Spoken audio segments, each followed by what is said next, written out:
Josh, it's happened again. I can't believe it's happening. It just keeps happening again. We're just innocent men, just normal men trying to play some video games. In the video games we keep getting seem to be on fire, even the ones we love.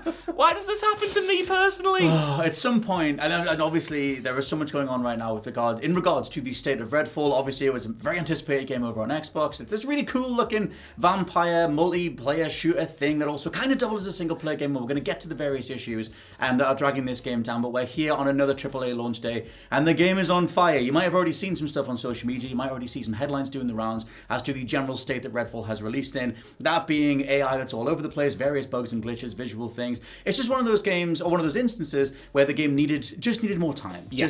Just push it back a bit more, whatever you need. The assumption being that because the bottom line is taken care of by the likes of Game Pass, or the fact that you're effing Microsoft at the top, you could push the game back more, but for whatever reason, Redfall is out, and it's not doing very well. And that's such a shame, man. Like, I've not played the game myself yet. This is just going off the early reviews, but the early reviews tell me to wait because of the litany of bugs that seem to be in this game. And like I said, that's a major shame because I love Arcane, and even though I wasn't wowed on the previews for this title, I thought the setting had a lot of potential, and I love, like I said, Prey is incredible. I really am a huge fan of Deathloop as well. I know there's some kind of backlash to that game, but these developers haven't missed for me yet. So to see Redfall come out so hot is such a shame.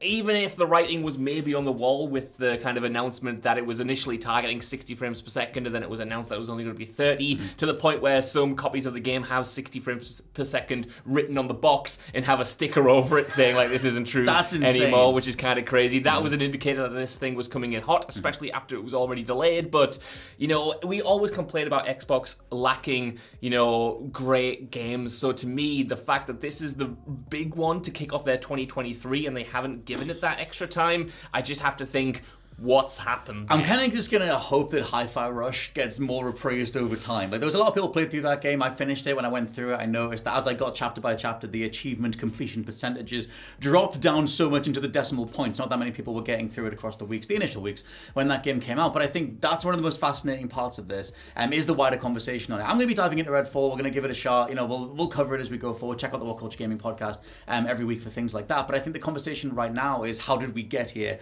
And things like the sticker being amended after it goes to print reminds me of No Man's Sky, where they had to remove one of the multiplayer stickers from the back of that game, which just speaks to a weird sort of miscommunication in the marketing department about exactly what this game is, and when various features get stamped when they go to print and things like that.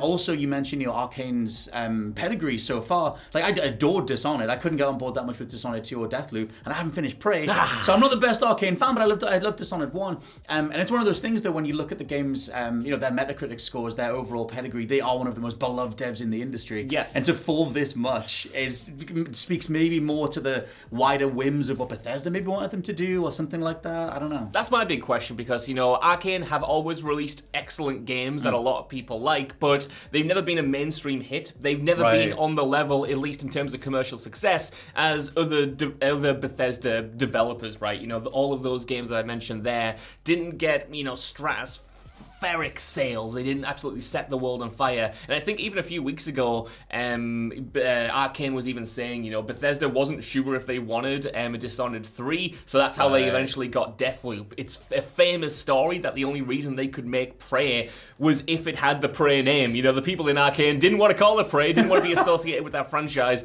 envisioned it as a new IP, and Bethesda said, well, you can't make this game if it's a Prey game. Just call it Prey. And it's that kind of mismanagement of this team specifically that's always been a little bit frustrating because they have this quality, they have this potential. So when reviews come out and say that, this is an Arcane game, that doesn't really seem like a fit for the studio because it is more of a shooter than an immersive sim like the other games that the developer has released were, that is a shame because it's like, why are you trying to fit this square peg into like a circle live service shaped hole? It just doesn't seem to to make any sense to me on the outside, but maybe it makes sense to Arcane on the inside. Maybe they really wanted to make this game, but I just don't know. My gut says there was a version of this that obviously they really wanted to make from the go. I think that's the whole thing that's beautiful about Arcane, is obviously you can take or leave their various games, but you can always feel authorship. You can always feel that they have a soul, that they always wanted to be made. That's what creates the best games to talk about. I think there was always a lot of talking points that came out of each of their games, whereas Redfall, obviously they're still going to be talked about,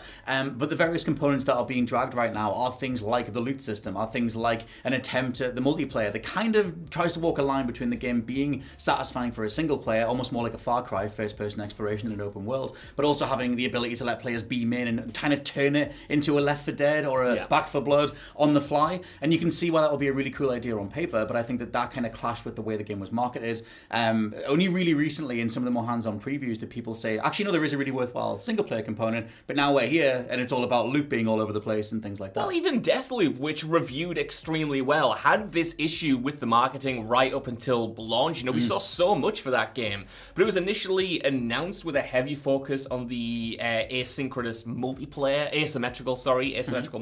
system that was in there. And then over time, marketing kind of veered away from that and just kind of went, oh yeah, no, it is mostly a single player game. There is that multiplayer element, but it does play very similar to a Dishonored, to a Prey. And then this has kind of followed the same suit, where they've got all in on the multiplayer elements at first, showing those off, and then kind of gone, oh no, but it is still fine. It is still an Arcane game at heart. And that's where the frustration kind of comes in for me personally, because I think that the world they've created with Redfall, looks cool. It looks so cool, and that's what gets me in. I love even like the box art looks absolutely sick. Even I the love logo, the exaggerated design, the logo, the aesthetics. Arcane have always been great when it comes to aesthetics. It's just the eventual release. I'm still going to play it, but I am disappointed by these reviews, and I'm particularly disappointed not necessarily with the gameplay changes that have been made or the gameplay overhauls in comparison to their other releases, but the state of the game in terms of the glitches and the issues and the performance issues. That's the thing I can't get away from. That's the thing I can't rationalize, because like I keep saying, this was a big release for Microsoft, and they've kind of just pushed it out, seemingly to die. When we do a games that was sent out to die list in the future, this will absolutely be on it, because it's in between, Star Wars Jedi Survivor, and it's in between Zelda Tears of the Kingdom, and these reviews aren't going to be strong enough to allow it to fight in that space. And again, it's a shame for the developers, because I love this team. I feel like overall we'll probably get some sort of Bloomberg, Kotaku, some sort of, Jason Schreier, some sort of behind the scenes breakdown of exactly what happened with this game, because I just feel like when you look at it, and especially like I said, when you look at the pedigree of Arcane, you can tell that they started with an idea, or the assumption of an idea, and somewhere along the way with these conversations on frame rates, or these conversations on multiplayer components, or asynchronous multiplayer, or whatever it is, and I think that's the part that just doesn't, it feels like somewhere along the line they had to hit a release date, and this is the version we got. And I'm just curious, what did it start as? What kind of happened during development? And how did this, how did we get to this stage where it's almost another Halo Infinite? Like the state of this thing in terms of the bugs and glitches, for a first party title, when your direct comparisons are going to be Tears of the Kingdom or the first party Sony stuff, it's kind of crazy that you are letting this happen. What I think is not hilarious, because it's not really funny, because like I said, I have a lot of we're just laughing at the ridiculousness of it. Absolutely, but it is crazy to me that Microsoft buys Bethesda and all of the studios that they own, including Arcane. Arcane specifically still has a few deals in place with Sony to release Deathloop initially as a PlayStation 5 exclusive. That game comes out, it's, it reviews really well, incredibly well received, even if it's, has a little bit of backlash. And then finally Microsoft comes in and is able to get one of their games for itself. It's like, right, okay, the true Microsoft Arcane Bethesda era begins with this. And then that game comes out and it scores in the 60s on Metacritic, and it's kind of on fire. And it's like, the assumption when Microsoft buys these studios is that the quality is going to be there. Yes. We talk all the time on the podcast, on these news videos, about Starfield and how Bethesda can't afford to have a buggy launch, and you would hope that Microsoft has a base level of quality that it needs to hit. But you look at games like this and you think, in Halo Infinite, and you think, is that just something we have imagined, or we are, absolutely way too ambitious hoping for? I don't know. You want to give the people at the top the benefit of the doubt, the likes of Phil Spencer, the people at the very, very top who are checking these games before they go out. It's nowhere near as simple as just checking over a factory line of games and looking for marks on the cover, the texture, and go, okay, that's cool, ship it out. I think the double-edged sword of the way that Xbox run things is they want teams to have independence, and they trust those teams, but I wonder how hands-on they are towards the end of development. It felt like with Halo, they didn't realize what state Halo Infinite was in until about 2 weeks before it was, and that was after it got shown off. Yeah. And then we all saw it. We saw the Craig memes and everything, and then they said, okay, fine, you guys can have an extra year, and they pushed it back. Like I said, trusting a team is a double-edged sword in that regard. If you're not checking over some sort of final check or whatever to make sure it's worth the first-party endorsement, I think that's an interesting conversation in itself. It's not that I want the teams to be overly policed by the people at the top. It leads to potentially homogeneity, like what Sony is seeing. But I think the other side of that is the potential for a game to just launch naked ass like this, and we just see all the bugs all at once. Speaking of things that are on fire, pivot into something that might be slightly less on fire by today, which is the other news story of Star Wars Jedi Survivor being patched immediately on PC and on consoles. This game had a horrific launch. Not that we've ever heard about that before. No. But worst of all on PC, the game just really, really struggled to run. Obviously, the reality of people having different PC builds meant that it was very hard to optimize for all those different rigs. But there was a patch going out on Sunday for that, and consoles are being patched today. On Tuesday we're on. So, yes, we are on Tuesday. We are on Tuesday. We had a bank holiday. I don't have any idea what time is anymore. Yeah, I want to talk about this, Scott Tilford, because it follows on nicely with the Redfall news, because recently, right, all of the big games that have disappointed in terms of their technical prowess, in terms of releasing in a buggy state with dodgy frame rates and a bunch of bugs and glitches, why have they all been the next-gen games? You have Jedi Survivor, you have Redfall, you had Gotham Knights last year. These are next-gen only titles that are coming out, and you expect them to be polished, you expect them to harness the power of the new machines, and all three of those games have come out in an extremely dodgy state. I love Jedi Survivor. I'm still having a good time with it. I think I've got very fortunate that I've got a pretty stable build, and the version that I'm playing on the PS5 in quality mode, but I'm very aware that millions of other people are not getting the experience that I'm getting, especially in the PC space. We did a video on that the weekend. That thing is an absolute nightmare, but the next-gen versions are only marginally better and still have their issues, and I just kind of ask the question, why is that happening when you have presumably cut off the older machines to harness this power, and then you aren't harnessing it very well and it's spilling through your fingers? I wouldn't be surprised if it is some sort of executive decision just saying cut off the the last generation of consoles. We're moving full bore into the new systems, and assuming that whole process is far easier than it is. And then all the developers, all the people that have to actually go in there and make that stuff work, buckle under the weight of it, and you get results like this.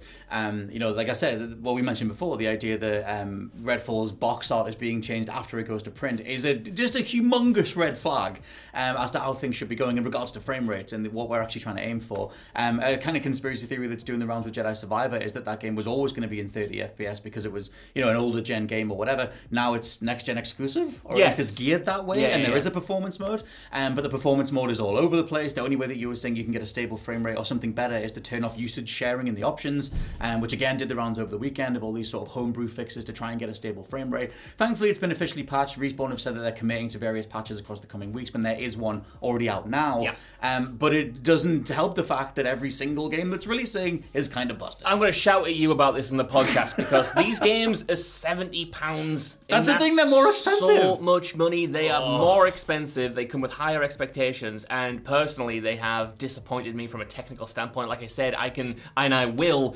shout the praises of Jedi Survivor, but it is inexcusable for me to release a full-price next-gen product and have it have these issues. I know this is not a new issue. I know this has been, present in the gaming industry since forever, really come into its own over the past 10 years, but with the price hike, with the next-gen machines getting off to a kind of stalled start and now just becoming readily available, and we're starting to see a proper push towards next-gen only experiences, that's when I just kind of think, what am I paying for? Why am I getting burnt? Because I'm, investing all of this money into these games, and you can't even, give me a stable frame rate when I walk around some water. Well, that's the thing. Not unlike Darth Vader yelling up the hill. You were the chosen one. Actually, that's Obi-Wan. Not Obi-Wan. It's still Star Wars. It was close. It was down the hill as well. Someone's burning. Is what I'm saying. Burning. Something's on fire. Something's on fire. My point is that, I completely agree. What the hell are we paying for? That whole thing of, the assumption of, better frame rates, better resolutions. It'll just work. We're buying all this high-tech SSDs, everything else. That'll take care of all the problems that we have.